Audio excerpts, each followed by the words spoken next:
قرآن کے کانٹیکسٹ میں انسان کے قلوب کی اسینشن دیکھی تھی کہ نان ریسپانسو ہارٹ سے قلب منیب کب بنتا ہے، قلب سلیم کب بنتا ہے، اور قلب شہید کب بنتا ہے، جس کو آگاہ دل کہتے ہیں۔ وہ پیچھے میں نے دکھایا تھا، جس کو ہم نے اسپریچول اسینشن کہا تھا کہ روحانی ارتقاء کیسے ہوتا ہے۔ تو انٹروڈکشن کی یہ سلائیڈ ذکر اور فکر کے اوپر ہے۔ یہ میں نے ویسے آپ کو دکھائی تھی، اس میں نے کچھ امینڈمنٹ کی ہے۔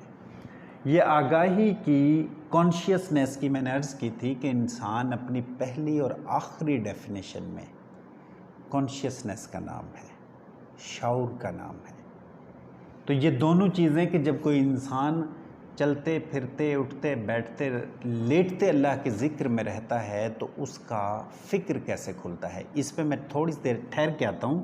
میں آج چاہتا ہوں کہ اس کے پری ریکوزٹ ایک دفعہ پھر سے بتا دوں کہ تزکیہ کے پری ریکوزٹ کیا ہے، کہ تزکیے کے راستے پہ آنے کے لیے کون سی چیزیں ضروری ہیں کہ اگر یہ چیزیں میں نہیں اپناؤں گا تو میں اپنا تزکیہ نہیں کر پاؤں گا۔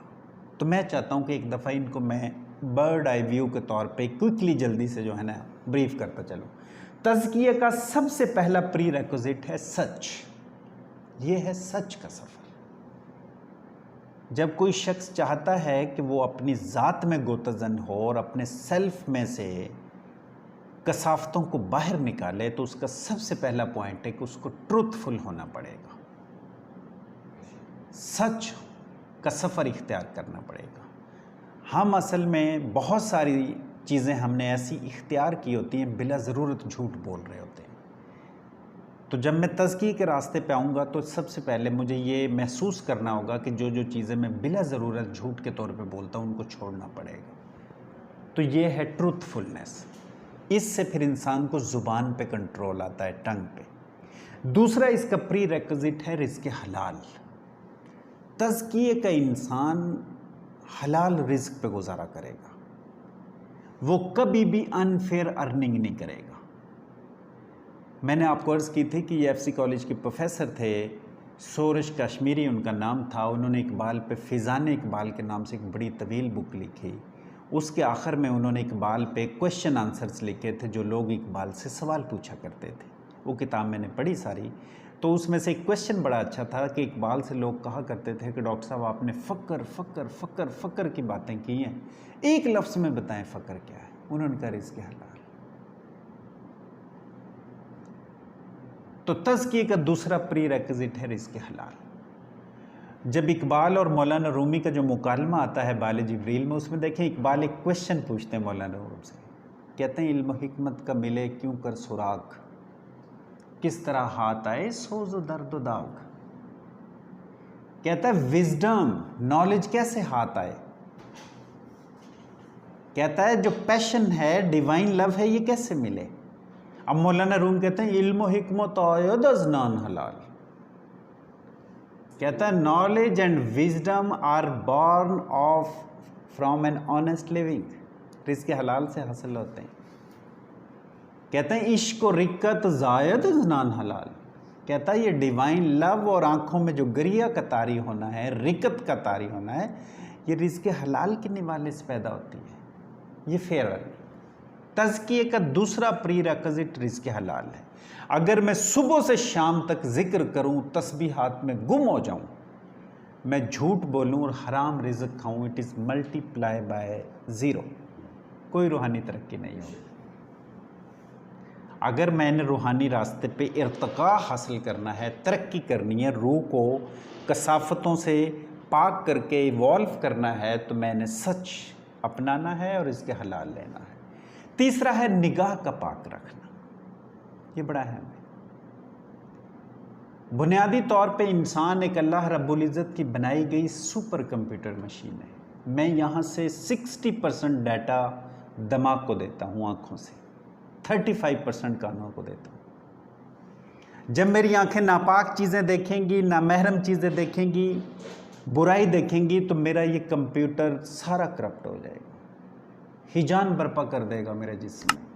دیکھیں اقبال کا ایک کتنا خوبصورت چھوٹا سا شعر ہے، کہتا نگاہ پاک ہے تیری تو پاک ہے دل بھی، کہ حق نے دل کو کیا ہے نگاہ کا پیرو، کہ دل جو ہے اس نگاہ کے پیچھے ہے، کہ جدھر یہ نگاہ ہے ادھر دل ہے۔ یہ تبلیغی جماعت والے کہا کرتے تھے کہ یہ آنکھ شیطان کے تیروں میں سے ایک تیر ہے، یہ جس چیز پہ پڑتی ہے اس کا عکس بنا لیتی ہے۔ تو وہ کہا کرتے تھے کہ جب یہ کسی مٹیریل چیز پہ پڑھو تو یہ سوچو کہ یہ مٹی اور مٹی ہو جائے گی، لیکن جو تزکیہ یافتہ انسان یا تزکیہ کے راستے پہ گامزن ہوتا ہے وہ اپنی آنکھ کی حفاظت کرتا ہے۔ رستے میں چلتے ہوئے، بازار میں چلتے ہوئے، یونیورسٹی میں اٹھتے بیٹھتے ہوئے، سب سے پہلی چیز جو تزکیہ یافتہ آدمی کو قابو ملتا ہے جس کو اپنے حواس میں، وہ نگاہ پہ قابو ہوتا ہے۔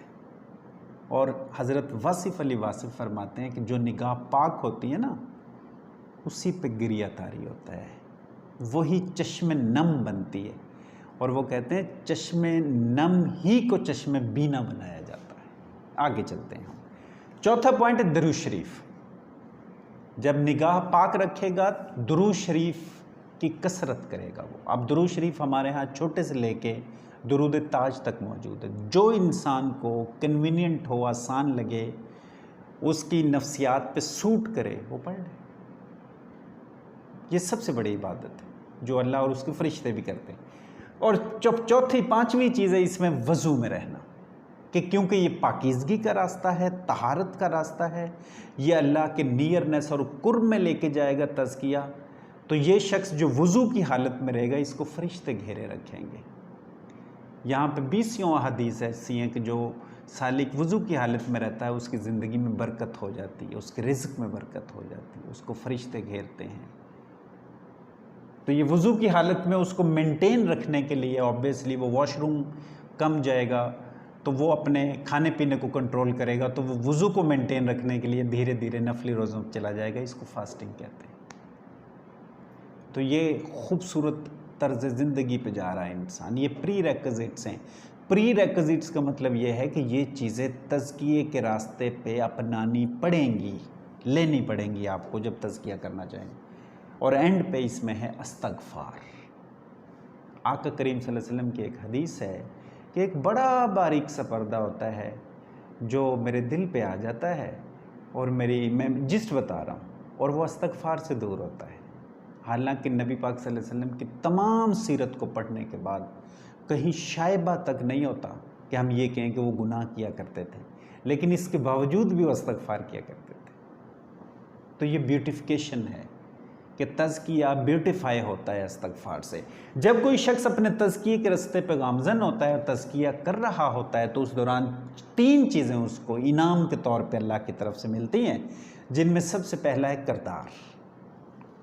کردار کیا ہے؟ اس کو آنکھوں پہ کنٹرول آئے گا، زبان پہ کنٹرول آئے گا، کانوں پہ کنٹرول آئے گا، سوچوں پہ کنٹرول آئے گا۔ اس کو کہتے ہیں کریکٹر۔ اقبال جب نیپولین کے مزار پہ گیا اس نے ایک نظم لکھی، کہتا راز ہے تقدیر جہان تگ و تاز، جوش کردار سے کھل جاتے ہیں تقدیر کے راز، صف جنگاں میں مردان خدا کی تکبیر، جوش کردار سے بنتی ہے خدا کی آواز۔ تو یہ کریکٹر ہے، یہ تزکیہ یافتہ انسان کا خاصہ ہے۔ یہ کیا ہے کردار؟ ابو عبیدہ بن جراح کو اللہ کے نبی نے امین الامت کہا تھا۔ یہ حماس کے گورنر تھے، وہاں پہ عیسائیوں سے جزیہ لیا، جنگ یرموک کے لیے جانا پڑ گیا، چٹھی آگے جنگ یرموک کے لیے آ جائیے۔ انہوں نے سب سے بڑے پادری کو بلایا، سنیے خالد بھائی، سب سے بڑے پادری کو بلایا حضرت ابو عبیدہ بن جراح نے، اور کہا کہ یہ آپ کی رقم تھی جو ہم نے آپ لوگوں سے آپ کی زندگی اور اپنے مال کی، آپ کے مال کی حفاظت کے لیے جزیہ لیا تھا، تو ہمیں کسی ایمرجنسی کے پیش نظر جانا پڑ گیا ہے، تو we are no more available to safeguard you and your life your property, تو آپ اپنی یہ رقم واپس لے لیجیے۔ اس پادری نے کھڑے کھڑے ابو عبیدہ بن جراح کا موازنہ کیسر روم کے بادشاہ سے کیا، کیسر سے کیا، رومن امپائر کے ایمپرر سے کیا، اور اس نے ہاتھ اٹھا کے ایک دعا دی کہ اللہ رب العزت ان مجاہدین کو پھر لے کے آیا ہوں۔ یہ کیا تھا؟ what it was character. یہ اس وقت پیدا ہوتا ہے جب کوئی سالک تزکیے کے ان تمام پری ریکوزٹس کو اپناتے ہوئے اس راستے پہ چل رہا ہوتا ہے تو سب سے پہلی چیز کریکٹر آتا ہے اس کے اندر. حواس پہ کنٹرول ہوتا ہے. یہ سیلف کنٹرولڈ انسان ہے, انر کنٹرولڈ انسان ہے. اس کو باہر سے کوئی چیز کنٹرول نہیں کرے گی, نہ کوئی پلاٹ کنٹرول کرے گا, نہ کوئی بزنس امپائر کنٹرول کرے گی, نہ کوئی پوزیسو میٹیریل کنٹرول کرے گا اور میٹیریل کے پوزیشنز کا نہ. اس کو اندر سے ڈیوائن کنٹرول ہو رہا ہے. یہ کریکٹر ہے. یہ سب سے پہلی چیز جو تزکیہ یافتہ انسان میں جنریٹ ہوتی ہے, پیدا ہوتی ہے, کردار. دوسری چیز جو اس کو ملتی ہے وہ یقین ملتا ہے. اس کی بھی میں نے اگزامپل دی تھی, پھر میں کہتا ہوں آپ کو. اس دنیا میں ایک مسلمان مومن صرف اس کے اوپر زندگی گزار رہا ہوتا ہے.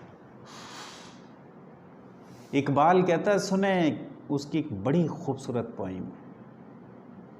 وہ کہتا ہے, ہوتا ہے کوہ دشت میں پیدا کبھی کبھی وہ مرد جس کا فقر خزف کو کرے نگی. میں پہلے ترجمہ سناتا ہوں پھر یہ پوری پوئم سناؤں گا. کہتا ہے کہ پہاڑ, صحرا اور ریگستانوں میں کوئی ہزاروں سال بعد وہ پیدا ہوتا ہے. وہ بندہ جس کا فقر جو ہے کہ جب وہ دنیا سے جاتا ہے تو جو نیچے چٹان ہوتی ہے, جو ریز خیر مٹی ہوتی ہے, وہ ساری سونا بن جاتی ہے جب وہ مٹی میں دفن ہوتا ہے. کہتا اس کا یقین جو ہے ہر ظاہر اور باطن چیز کو جھلسا دیتا ہے اور وہ لاکھوں میں کہیں ایک بندہ جا کے ہوتا ہے. کہتا ہے یہ نیلگو فضا جو بظاہر تجھے اوپر نظر آ رہی ہے, کہتا ہے یہ تجھے آسمان لگتے ہیں, کہتا ہے یہ زمین ہے, اگر تیرے پروں میں طاقت ہے تو تو جائے گا تو یہ زمین بن جائیں گے تیرے لیے. یہ کہتا ہے جب ایسا کوئی صاحب یقین انسان اللہ کے حضور پہنچتا ہے تو خالق کہتا ہے بتا تجھے کیا چاہیے, میں نے تو تیرے نصیب اور قسمت میں بلینک رکھا ہوا تھا, کچھ بھی نہیں لکھا, یہاں لکھ لے جو چاہیے. یہ اس پوئم کی ٹرانسلیشن ہے. کہتا ہے آگ اس کی پھونک دیتی ہے برناؤ پیر کو, لاکھوں میں اگر ایک بھی ہو صاحب یقین, ہوتا ہے کوہ دشت میں پیدا کبھی کبھی وہ مرد جس کا فقر خزف کو کرے نگی. یہ نیل گو فضا جسے کہتے ہیں آسماں, ہمت ہے پر کشا تو حقیقت میں کچھ نہیں, بالائے سر رہا تو نام اس کا آسماں, جو زیر پر آ گیا تو یہی آسماں زمین. لے اپنی سر نوشت اب اپنے قلم سے لکھ, رکھی تھی خالی خامہ حق نے تیری جبی.